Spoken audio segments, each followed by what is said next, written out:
Hacedor de estrellas. Olaf Stapledon. Capítulos 1 y 2.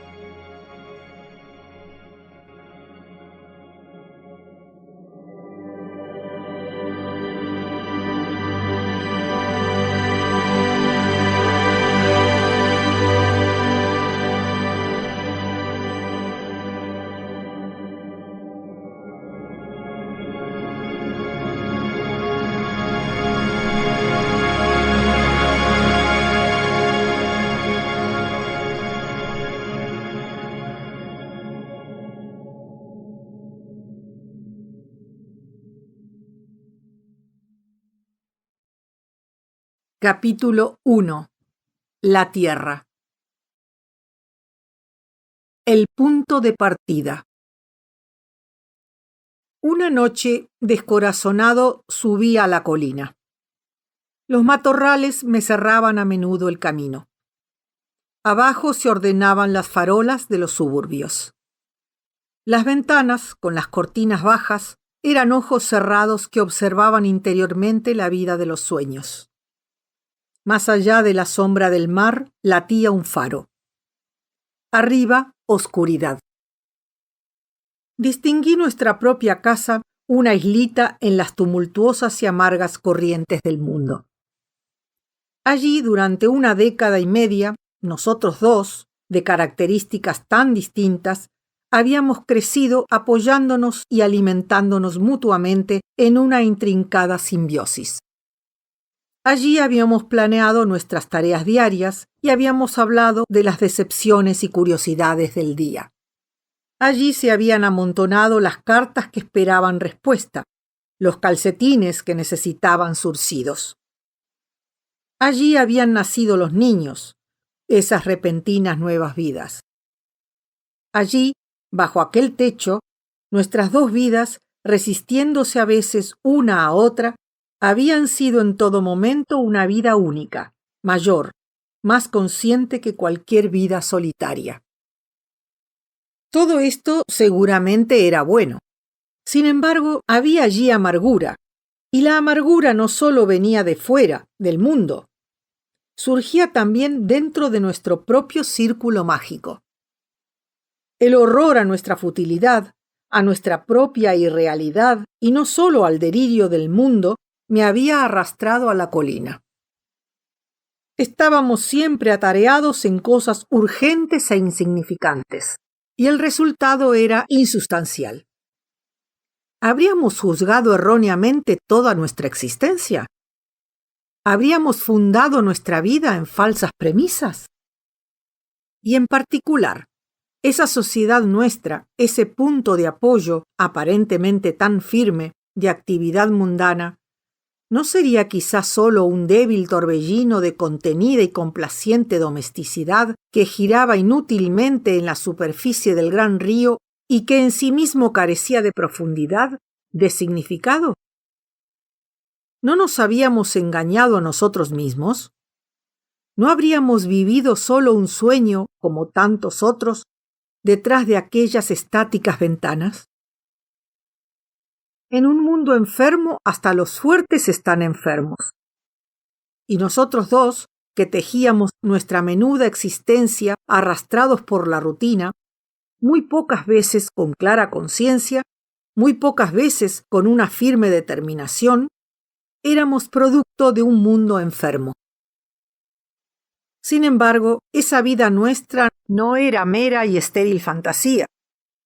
¿No la habíamos tejido acaso con las fibras mismas de la realidad que habíamos unido saliendo de la casa y entrando en ella una y otra vez, y en nuestros viajes entre el suburbio y la ciudad y otras ciudades más remotas y con los extremos de la tierra? ¿No habíamos tejido juntos una auténtica expresión de nuestra propia naturaleza? ¿Nuestras ocupaciones cotidianas no habían sido acaso como hilos más o menos firmes de vida activa que se habían incorporado a aquella tela cada vez mayor, la intrincada y proliferante trama de la humanidad? Pensé en nosotros, con un sereno interés y una especie de divertida angustia. ¿Cómo hubiese podido describir aquella relación, aún para mí mismo, sin estropearla o insultarla con los chillones adornos del sentimentalismo? Pues aquel delicado equilibrio de dependencia e independencia, aquel mutuo contacto, astuto, fríamente crítico, pero amante, era seguramente un microcosmos de verdadera comunidad. Era, al fin y al cabo, dentro de sus límites, un ejemplo vivo y real de aquella elevada meta a la que el mundo aspiraba. ¿El mundo entero? ¿El universo entero? Arriba la oscuridad reveló una estrella. Una trémula flecha de luz, proyectada quién sabe cuántos miles de años atrás, ahora alcanzaba mis nervios como un punto visible y me estremecía.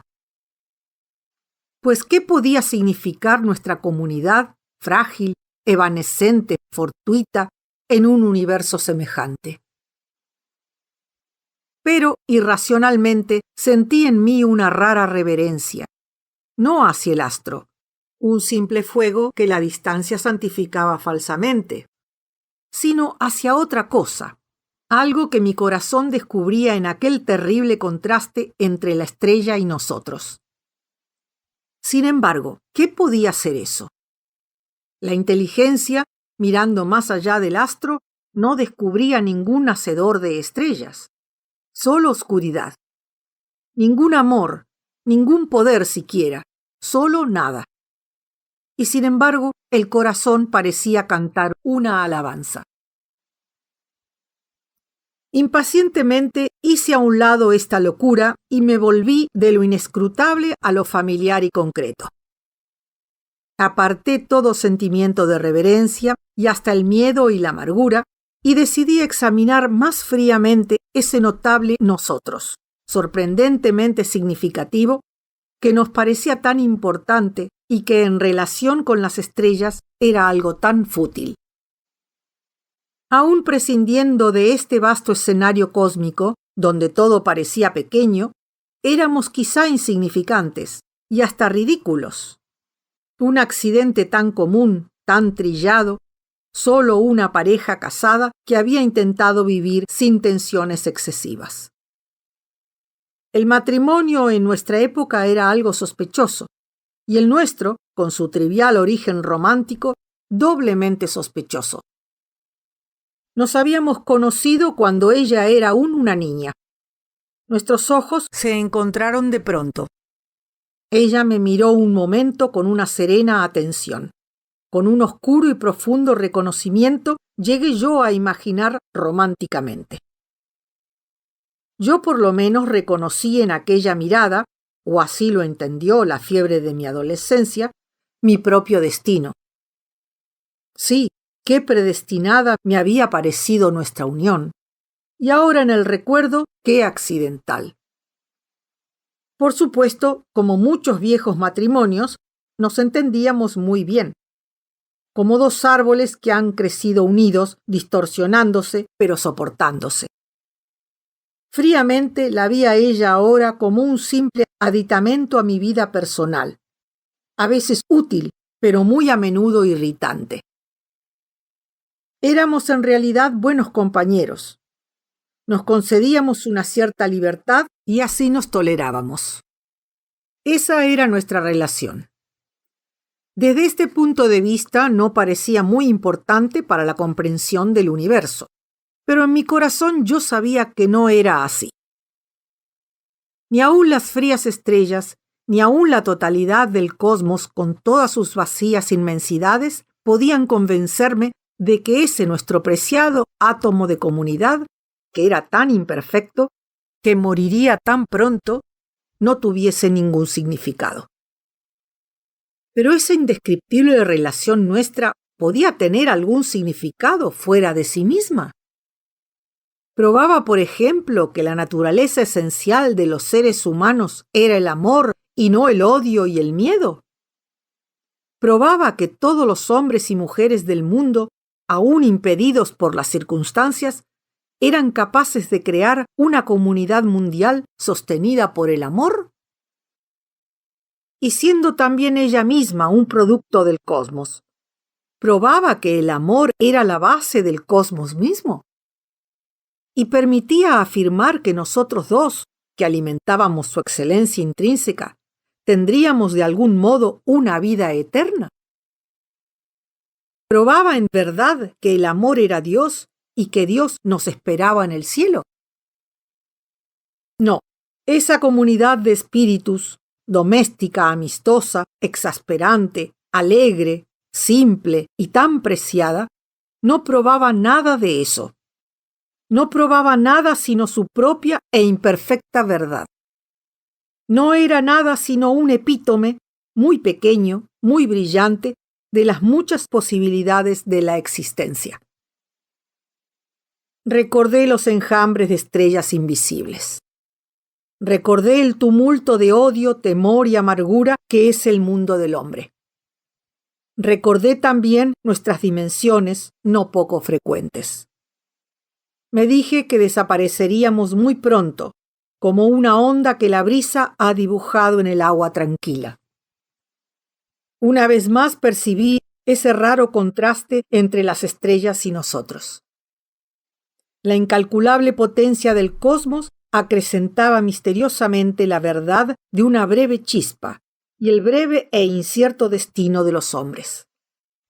Y estos a su vez aceleraban el cosmos. Me senté en la hierba. Arriba retrocedía la oscuridad, y la liberada población del cielo asomaba estrella tras estrella. Las sombrías colinas y el mar invisible se extendían alrededor hasta perderse de vista. Pero el halcón de la imaginación los seguía más allá del horizonte. Sentía que yo estaba en una mota de piedra y metal, envuelto en una delgada película de agua y aire, y que giraba a la sombra y a la luz del sol.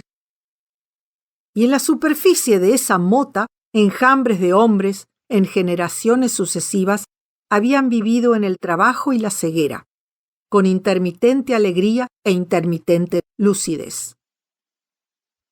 Toda su historia, sus migraciones, sus imperios, sus filosofías, sus orgullosas ciencias, sus revoluciones sociales, su necesidad cada vez mayor de una vida en comunidad, eran solo una chispa en un día de las estrellas.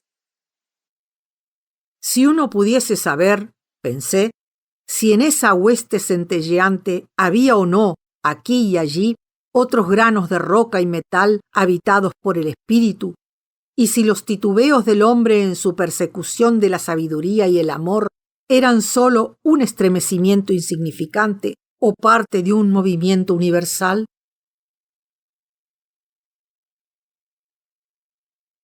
La tierra entre las estrellas. Arriba la oscuridad había desaparecido. De horizonte a horizonte el cielo era un ininterrumpido campo de estrellas. Dos planetas miraban fijamente sin parpadear. Los hombros y pies cuadrangulares de Orión, con el cinturón y la espada, el arado, el zigzag de Casiopea, las íntimas Pléyades, se dibujaban borrosamente en la sombra. La Vía Láctea, un vago rizo de luz, atravesaba el cielo. La imaginación completaba lo que no alcanzaba la vista. Mirando hacia abajo, me pareció ver, a través de un planeta transparente, a través de hierbas y rocas, los enterrados cementerios de especies desvanecidas, los fundidos basaltos y el hierro del núcleo de la Tierra. Luego, aparentemente todavía hacia abajo, mis ojos atravesaron otros estratos y vieron las tierras y mares del sur, subieron por las raíces de los árboles del caucho y los pies de los invertidos antípodas y se hundieron en el día azul, atravesado por el sol, y se perdieron en la noche eterna, donde las estrellas y el sol están juntos. Pues allí, en una profundidad vertiginosa, como peces en el fondo de un lago, yacían las constelaciones inferiores. Las dos bóvedas del cielo se fundían así en una esfera hueca, poblada de astros, negra aún junto al sol enceguecedor. La luna joven era una curva de alambre incandescente. El aro de la Vía Láctea rodeaba el universo. Arrastrado por un raro vértigo, busqué apoyo en el débil resplandor de las ventanas de mi casa. Estaban todavía allí y también el suburbio y las colinas. Pero la luz de las estrellas lo atravesaba todo. Era como si las cosas terrestres fueran de cristal o de algún material vítreo, más límpido y más etéreo. El reloj de la iglesia empezó a anunciar la medianoche. La primera campanada, muy débil, se perdió a lo lejos. El sonido estimuló mi imaginación y todo me pareció de pronto nuevo y raro. Miré una estrella y otra y ya no vi el firmamento como un techo y un piso enjollados, sino como una serie de abismos centelleantes poblados de soles. Y aunque la mayoría de las grandes y familiares luces del cielo estaban delante, como nuestros más próximos vecinos, vi que otros astros refulgentes eran en realidad muy remotos, mientras que algunas débiles luminarias solo eran visibles porque estaban tan cerca. A los lados, en el espacio intermedio, se apretaban los enjambres y corrientes de soles.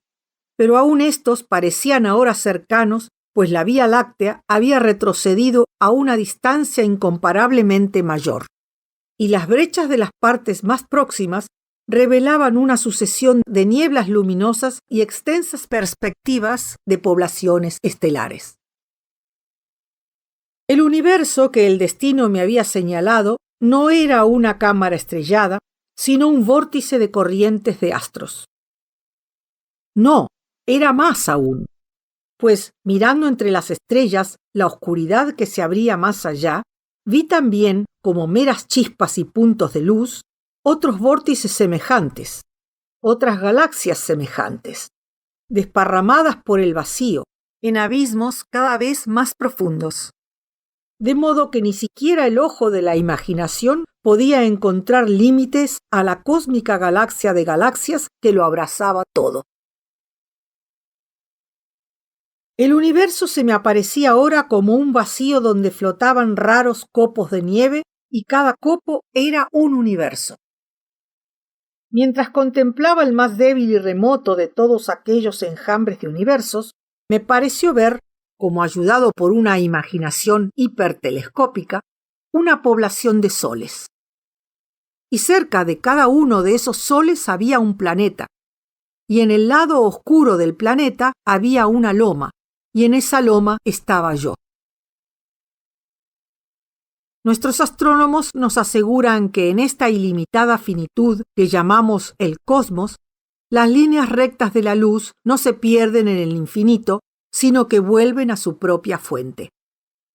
Pero recordé entonces que si mi visión hubiese dependido de la luz física y no de la luz de la imaginación, los rayos que habían llegado a aquella loma, luego de haber dado la vuelta al cosmos, no me hubieran revelado mi propia figura, sino acontecimientos anteriores a la formación de la Tierra y hasta quizá anteriores a la formación del Sol.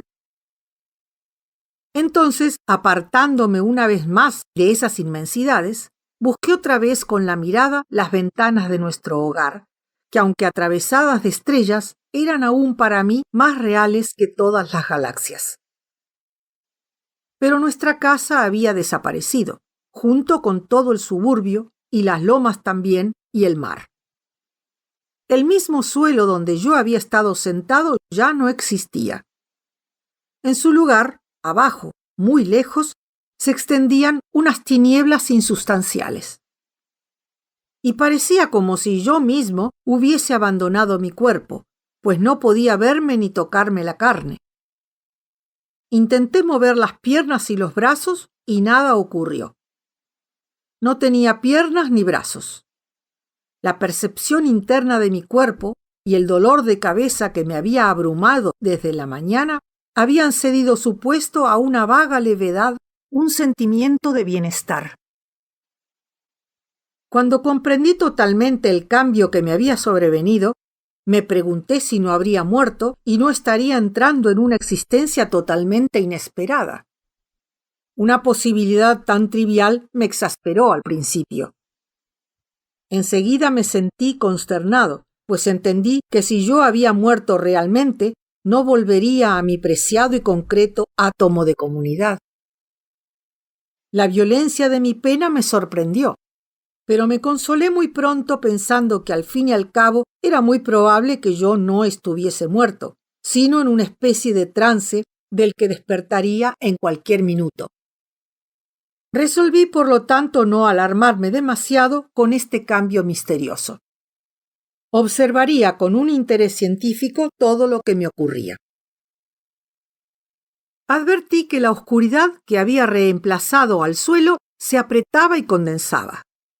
Ya no era posible ver las estrellas del otro lado. Pronto, allá abajo, la Tierra fue solo la superficie de una mesa, enorme y circular, un ancho disco de sombra rodeado de astros. Aparentemente yo estaba alejándome de mi planeta natal a increíble velocidad. La Tierra eclipsaba otra vez al Sol, antes visible a la imaginación en el cielo inferior. Aunque ahora ya debía estar a cientos de kilómetros sobre el suelo, la falta de oxígeno y presión atmosférica no me perturbaban. Experimentaba solo un gozo creciente y una deliciosa efervescencia del pensamiento. El extraordinario brillo de las estrellas me excitaba sobremanera, pues ya a causa de la ausencia de aire o el acrecentamiento de mi propia sensibilidad, o ambas cosas, el cielo tenía ahora un aspecto insólito. Todas las estrellas parecían haber aumentado de magnitud. El firmamento resplandecía. Las estrellas mayores eran como los faros de un coche distante. La Vía Láctea, que las sombras ya no inundaban, era un río circular y graneado de luz. En ese momento, a lo largo del borde occidental del planeta, muy lejano, apareció una débil línea luminosa que mientras yo seguía remontándome, se tiñó aquí y allá de anaranjados y rojos. Evidentemente yo viajaba no solo hacia arriba, sino también hacia el este, y la curva me llevaba a la luz del día. Pronto apareció el sol, devorando con su brillo el gran creciente del alba. Seguí subiendo y el sol y el planeta se apartaron, y el hilo del alba creció hasta ser una nublada franja de luz solar y luego aún más como una luna que va formándose hasta iluminar la mitad del planeta. Entre las áreas del día y la noche, un cinturón de sombra, de tintes cálidos, ancho como un subcontinente, marcaba ahora el área del alba.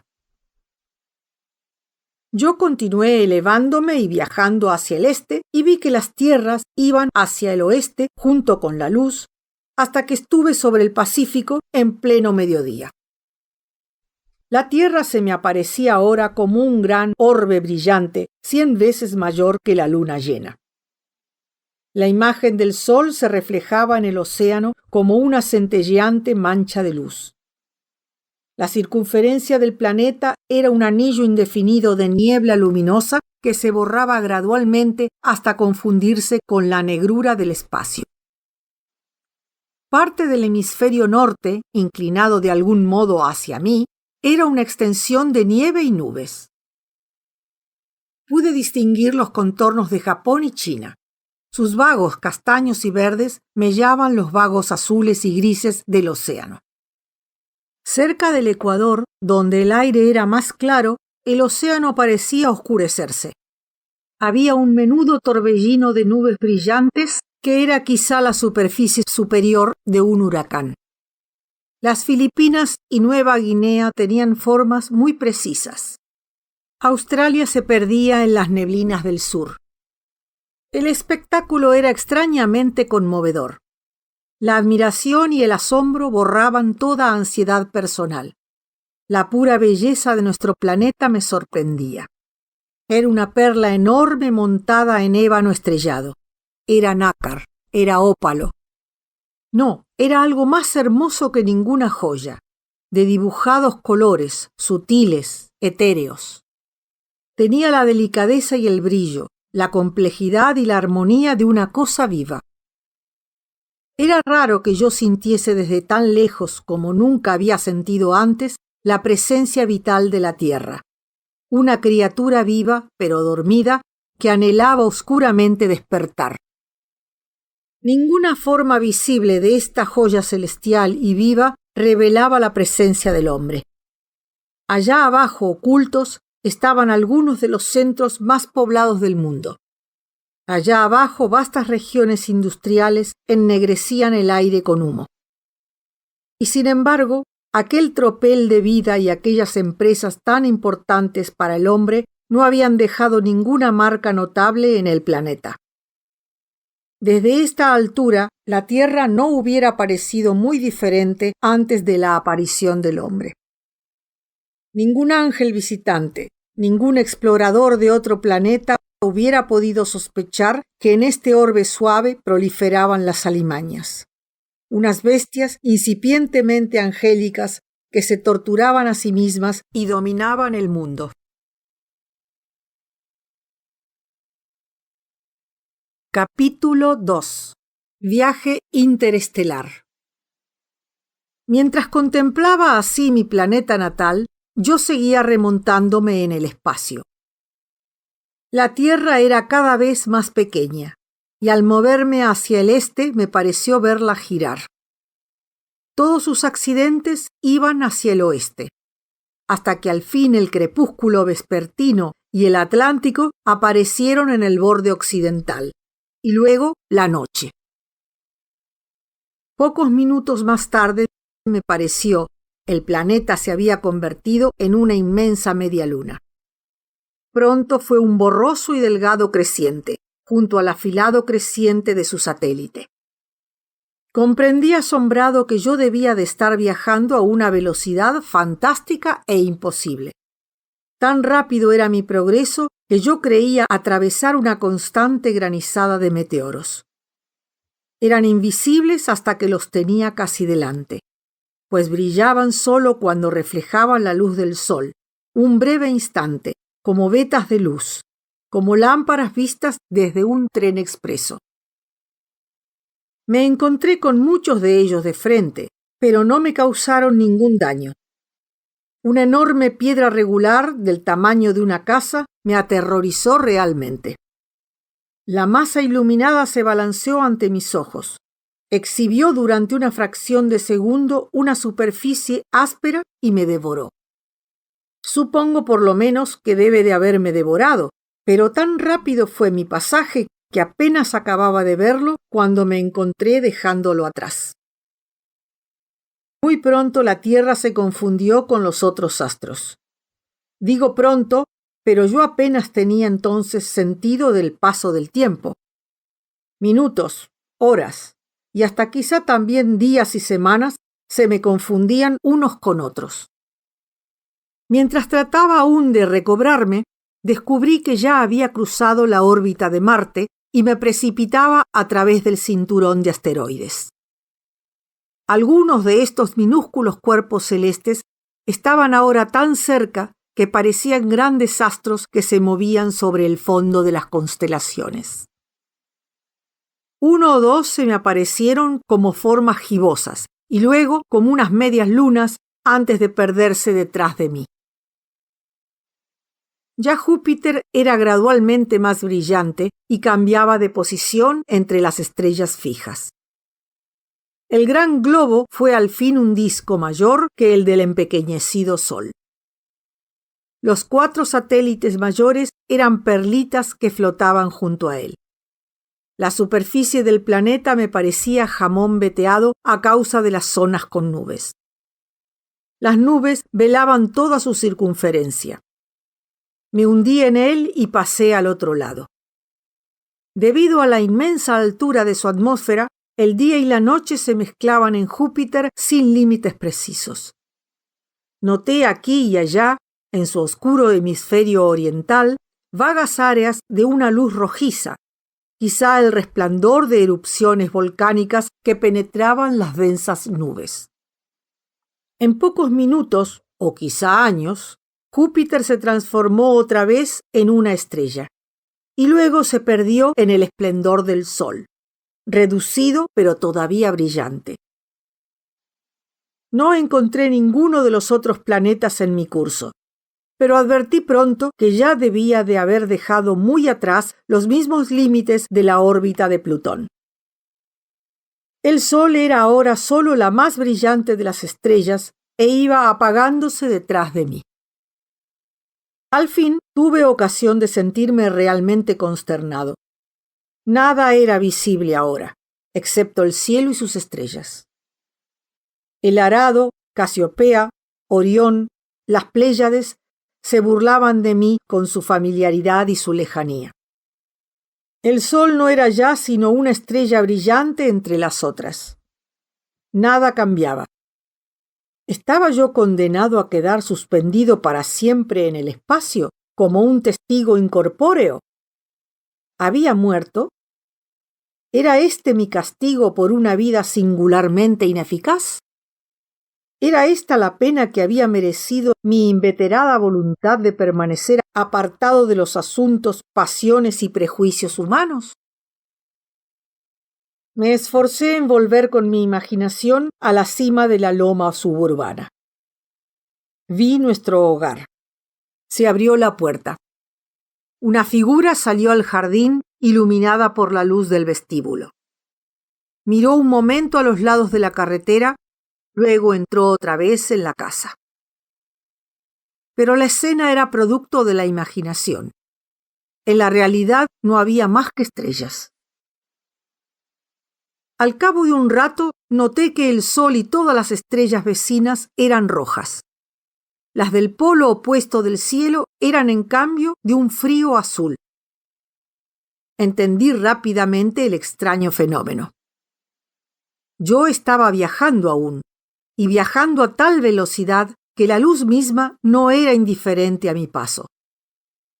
Las ondas de los astros que quedaban atrás tardaban en alcanzarme. Me afectaban, por lo tanto, como pulsaciones más lentas de lo normal y las veía como rojas. Las que venían a mi encuentro, en cambio, se apretaban y acortaban y eran visibles como una luz azul. Muy pronto los cielos presentaron un aspecto extraordinario, pues todas las estrellas que estaban detrás de mí fueron de un rojo encendido, mientras que las de delante eran de un color violeta. Rubíes atrás, amatistas delante. Rodeando las constelaciones rojas se extendía un área de estrellas de topacio, y alrededor de las constelaciones de amatista un área de zafiros.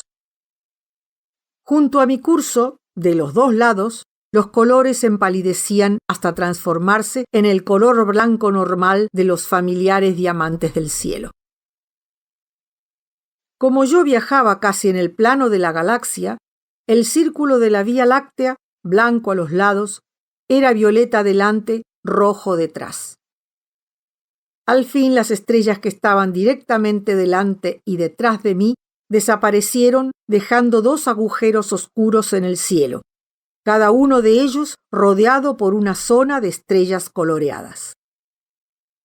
Era evidente que mi velocidad estaba aumentando. La luz de los astros de los dos polos me alcanzaba ahora en formas que estaban más allá de los límites de la visión humana. A medida que aumentaba mi velocidad, las dos manchas sin estrellas, atrás y delante, con su borde coloreado, invadían la zona de estrellas normales que se abría ante mí a cada lado. Noté entre estas estrellas un movimiento. A mi paso, las estrellas más cercanas parecían flotar sobre el fondo de las más lejanas. Este movimiento se aceleró, hasta que, durante un breve instante, el cielo visible estuvo jaspeado de estrellas. Luego, de pronto, todo se desvaneció. Presumiblemente mi velocidad era tan grande con relación a las estrellas que sus rayos de luz no podían afectarme. Aunque yo estaba viajando quizá a una velocidad superior a la de la luz, me parecía estar flotando en las profundidades de un pozo. La oscuridad informe, la ausencia completa de sensaciones, me aterrorizaron, si puedo llamar terror a la repugnancia y ansiedad que yo experimentaba entonces sin ninguno de los acompañamientos corporales del terror, sin temblores, sudores, jadeos o palpitaciones. Desamparado me compadecía de mí mismo y pensaba en mi casa. Anhelaba ver otra vez el rostro que yo conocía más. Podía verla ahora con los ojos de la mente, sentada junto al fuego, cosiendo, con un leve ceño de ansiedad. Me pregunté si mi cuerpo yacería muerto en la hierba. ¿Me encontrarían a la mañana? ¿Cómo afrontaría ella este gran cambio en su vida? Con entereza, sin duda, y dolor. Pero aunque yo me rebelaba desesperadamente contra la disolución de nuestro atesorado átomo de comunidad, sentía sin embargo que algo en mi interior, mi espíritu esencial, deseaba enfáticamente no retroceder, sino seguir adelante en aquel asombroso viaje. Un mero deseo de aventuras no hubiera podido de ningún modo hacerme olvidar un instante mi nostalgia del familiar mundo humano. Yo era de una especie demasiado doméstica para encontrar algún placer en el peligro y la aflicción. Pero había otra cosa que borraba toda posible timidez. Yo sentía que el destino me estaba ofreciendo una oportunidad, no solo la de explorar los abismos del mundo físico, sino descubrir también qué papel representaban en verdad la vida y la mente entre las estrellas. Un anhelo vehemente estaba apoderándose de mí, no un anhelo de aventura, sino el de poder descubrir el significado del hombre o de cualquier criatura similar al hombre que habitara el cosmos. Ese doméstico tesoro nuestro, esa margarita clara y primaveral que crecía junto a los áridos caminos de la vida moderna, me impulsaba a aceptar alegremente mi rara aventura. Pues no podía yo descubrir que no era todo el universo un sitio de polvo y ceniza, con alguna vida achaparrada aquí y allá, sino realmente, y más allá de las estériles extensiones terrestres, un mundo de flores.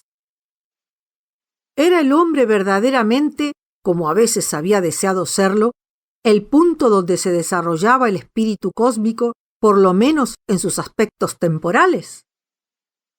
¿O era él uno entre millones de puntos semejantes? ¿No tendría la humanidad, en una universal perspectiva, más importancia que una rata en una catedral? ¿Cuál era la verdadera función del hombre? ¿El poder? ¿La sabiduría? ¿El amor? ¿La reverencia? ¿Todo esto a la vez? ¿Acaso esta misma idea de función, de propósito, no tenía sentido en relación con el cosmos? Yo encontraría respuesta a estos graves interrogantes. Asimismo, aprendería a ver con más claridad y a enfrentar más rectamente, así me lo dije a mí mismo, eso que vislumbramos a veces e inspira un sentimiento de reverencia. Me veía ahora mismo no como un individuo aislado, ávido de excitación, sino como un emisario de la humanidad. No, como un órgano de exploración, una antena proyectada por el mundo humano para establecer contacto con sus compañeros del espacio.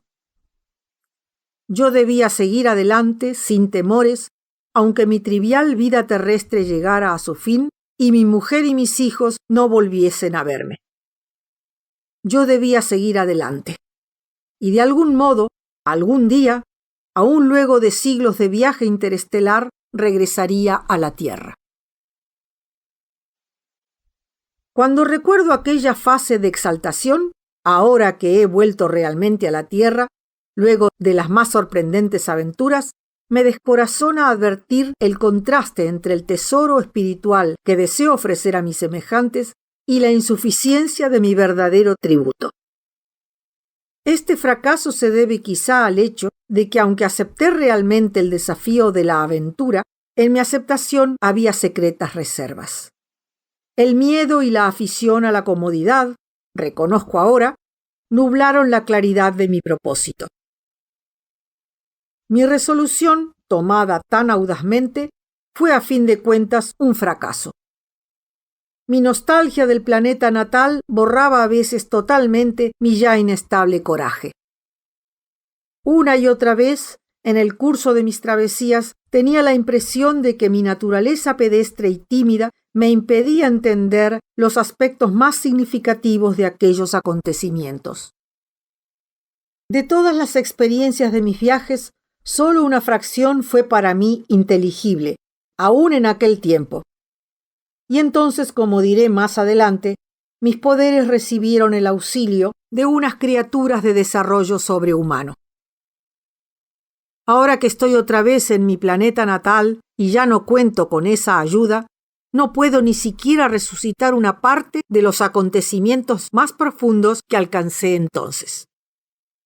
Y así mi relato, que habla de la más distante de todas las exploraciones humanas, no es mucho más digno de confianza que la jerigonza de una mente trastornada por el impacto de una experiencia para ella incomprensible.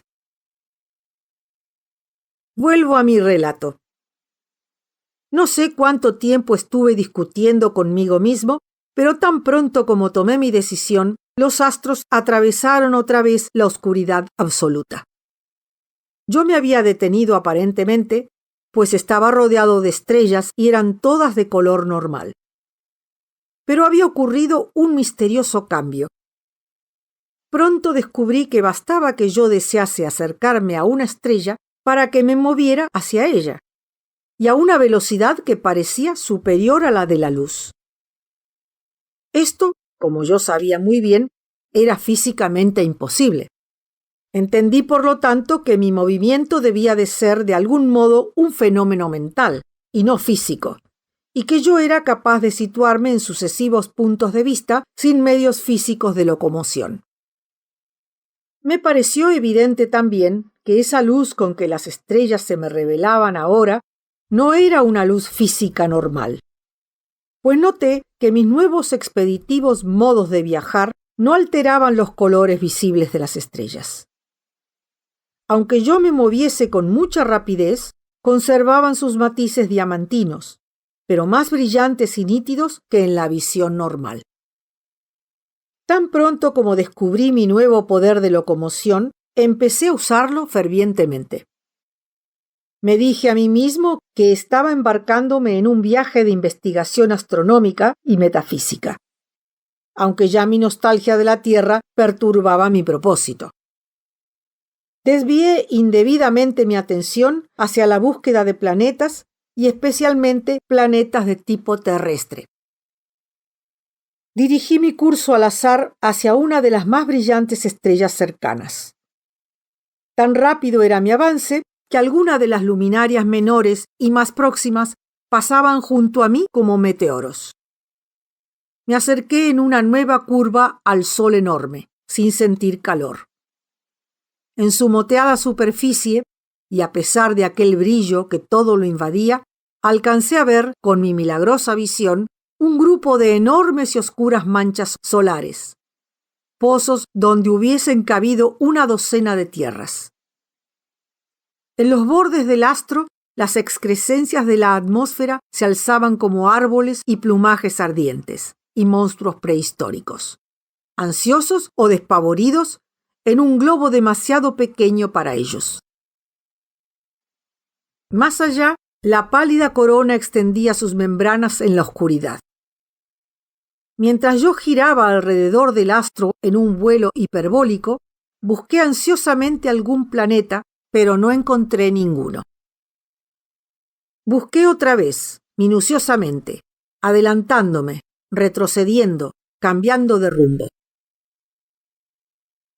En las órbitas mayores era fácil pasar por alto un objeto pequeño como la Tierra.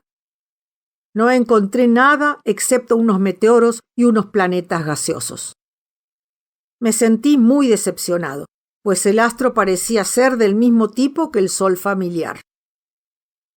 Secretamente yo había esperado descubrir no unos simples planetas, sino la Tierra misma. Me lancé una vez más al océano del espacio, hacia otra estrella cercana. Me decepcioné una vez más. Fui hacia otro fuego solitario. No estaba acompañado tampoco por esos granos minúsculos que albergan la vida. Corrí entonces de estrella en estrella, un perro extraviado que busca a su amo. Me precipité a este lado y a aquel otro con la intención de descubrir un sol con planetas y entre esos planetas mi casa. Examiné muchas estrellas, pero casi siempre pasaba impacientemente de largo, pues eran demasiado grandes, tenues y jóvenes para que pudiera confundírselas con la luminaria de la Tierra. Algunas eran unos vagos gigantes rojizos, más grandes que la órbita de Júpiter. Otros, más pequeños y más definidos, tenían el brillo de 1000 soles y un color azul. Me habían dicho que nuestro Sol era de tipo medio, pero yo encontraba más a menudo enormes astros jóvenes que soles de edad madura, encogidos y amarillentos. Parecía que me había extraviado en regiones de condensación estelar tardía. Noté, pero solo para evitarlas, grandes nubes de polvo, del tamaño de constelaciones, que eclipsaban los ríos de estrellas, y áreas de un pálido gas resplandeciente que a veces brillaba con una luz propia y otras con la luz reflejada de los astros. A menudo vi en el interior de aquellos nacarados continentes nubosos unas vagas perlas de luz, embriones de estrellas futuras. Eché una descuidada ojeada a algunas parejas, tríos y cuartetos de astros, donde compañeros aproximadamente parecidos valseaban en apretada unión. Una vez, y solo una vez, me encontré con una de esas raras parejas en las que un miembro no es más grande que nuestro planeta natal, pero tiene la masa de una estrella de gran tamaño, muy brillante. Arriba y abajo de esta región de la galaxia, vi también, aquí y allí, alguna estrella moribunda que humeaba sombríamente. Y aquí y allí la costra de algún astro extinguido, muerto. Pero veía estos últimos solo cuando ya casi estaba encima de ellos, y muy oscuramente a la luz que reflejaba todo el cielo. Nunca quise acercarme mucho, pues en mi enloquecida nostalgia de la Tierra apenas tenían interés para mí. Además, me producían una suerte de escalofrío, pues profetizaban la muerte del universo. Me consolaba pensar, sin embargo, que aún había tan pocos de ellos. No encontré planetas. Sabía que el nacimiento de los planetas se debía a la aproximación de 2 o más estrellas, y que tales accidentes no pueden ser muy comunes. Me recordé a mí mismo que las estrellas con planetas deben de ser tan raras en la galaxia como gemas en la arena de una playa. ¿Qué posibilidades tenía de tropezar con una?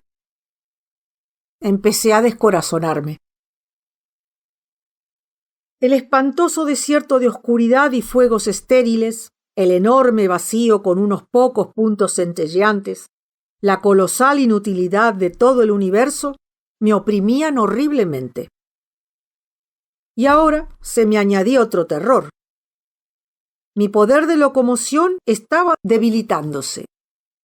Necesité un gran esfuerzo para moverme un poco entre las estrellas. Y al fin ese movimiento se hizo más lento y todavía más. Pronto me encontré suspendido en el espacio como una mosca en el tablero de una colección, pero solo, eternamente solo. Sí, sin duda yo estaba en mi infierno especial. Me dominé. Me dije a mí mismo que aunque este fuese mi destino, no importaba mucho. La Tierra podía arreglárselas sin mí. Y aunque no hubiera ningún otro mundo vivo en el cosmos, por lo menos en la Tierra había vida y podía despertar a una vida más plena. Y aunque yo hubiese perdido mi planeta, aquel mundo querido era aún real. Además, toda mi aventura era un milagro. y no podía ocurrir que por una sucesión de milagros yo tropezase al fin con otra tierra. Recordé que yo había emprendido una gran peregrinación y que era un emisario del hombre a los astros. Tan pronto como recuperé mi coraje, recuperé también mi poder de locomoción. Evidentemente ese poder acompañaba a una mentalidad vigorosa y desinteresada. Mi humor reciente, mi nostalgia de la Tierra, habían impedido mis movimientos. Resuelto a explorar una nueva región de la galaxia, donde habría quizá más estrellas viejas y quizá también algún planeta, me encaminé hacia un grupo remoto y populoso. Los puntos de aquella pelota de luz, vagamente moteada, eran apenas visibles, y pensé que la distancia que nos separaba debía de ser muy grande. Viajé y viajé en la oscuridad. Como nunca me desvié de mi rumbo para buscar a un lado o a otro. Ninguna estrella llegó a parecérseme como un disco en el océano del espacio. Las luces del cielo pasaban remotamente junto a mí como las luces de buques distantes. Luego de un viaje en el que perdí toda medida del tiempo, me encontré en un desierto vasto, sin estrellas, una brecha entre dos corrientes de astros, un abismo en la galaxia. La Vía Láctea y el polvo normal de las estrellas distantes ocupaban casi todo el cielo. Pero sin embargo no había luces muy brillantes, salvo la flor de cardo que era mi meta. Este cielo desconocido me perturbó. La distancia que me separaba de mi planeta era cada vez más grande. Me consolaba casi vislumbrar, más allá de las estrellas más lejanas de nuestra galaxia, unas motas minúsculas, galaxias incomparablemente más distantes que los últimos límites de la Vía Láctea. Me recordaban que a pesar de mi largo y milagroso viaje, yo estaba aún en mi galaxia natal, en la misma celdita del cosmos donde aún vivía ella, la amiga de mi vida. Me sorprendía, por otra parte, que yo pudiera ver a simple vista galaxias ajenas y que la mayor fuese una nube pálida más grande que la luna en el cielo terrestre. En contraste con las galaxias remotas que no parecían afectadas por mi viaje, el grupo estrellado que tenía ante mí se expandía visiblemente. Pronto, luego de haber cruzado aquel vacío entre los ríos de astros, mi grupo se me apareció como una enorme nube de brillantes. Yo estaba cruzando ahora un área más populosa, y al fin el racimo se abrió ante mí, cubriendo el cielo con sus luces apretadas. Como un buque que al acercarse al puerto se encuentra con otros buques, así me crucé con una estrella y otra y otra. Cuando entré en el corazón del racimo, me vi en una región más poblada que ninguna de las que había explorado hasta entonces. Innumerables soles ardían en todo el cielo, y muchos de ellos parecían más brillantes que Venus en el cielo terrestre. Sentí la alegría del viajero que luego de cruzar el mar entra a puerto de noche y se encuentra rodeado por las luces de una metrópolis. En esta congestionada región, me dije, muchos astros debían de haberse acercado unos a otros. Muchos sistemas planetarios debían de haberse formado. Busqué una vez más estrellas de mediana edad del tipo del Sol. Las que había encontrado hasta entonces eran jóvenes gigantes, grandes como todo el sistema solar. Luego de un tiempo descubrí unas estrellas apropiadas, pero ninguna tenía planetas. Encontré también muchas estrellas dobles y triples que describían incalculables órbitas y grandes continentes de gas donde se condensaban nuevas estrellas. Al fin encontré un sistema planetario. Con una ansiedad casi insoportable, giré entre esos mundos, pero todos eran más grandes que Júpiter y todos parecían en estado de fusión. Otra vez me precipité de estrella en estrella. Visité miles, quizá, pero en vano. Enfermo y solitario me alejé de aquel grupo. Quedó allá atrás como una pelota de lana donde chispeaban unas pocas gotas de rocío. Frente a mí, una comarca oscura ocultaba una sección de la Vía Láctea y las estrellas vecinas, excepto unas pocas luces cercanas que flotaban entre la opaca oscuridad y yo. Los rayos oblicuos de unas estrellas del otro lado iluminaban los bordes ondulados de esta gran nube de gas o polvo. La escena me conmovió entristeciéndome.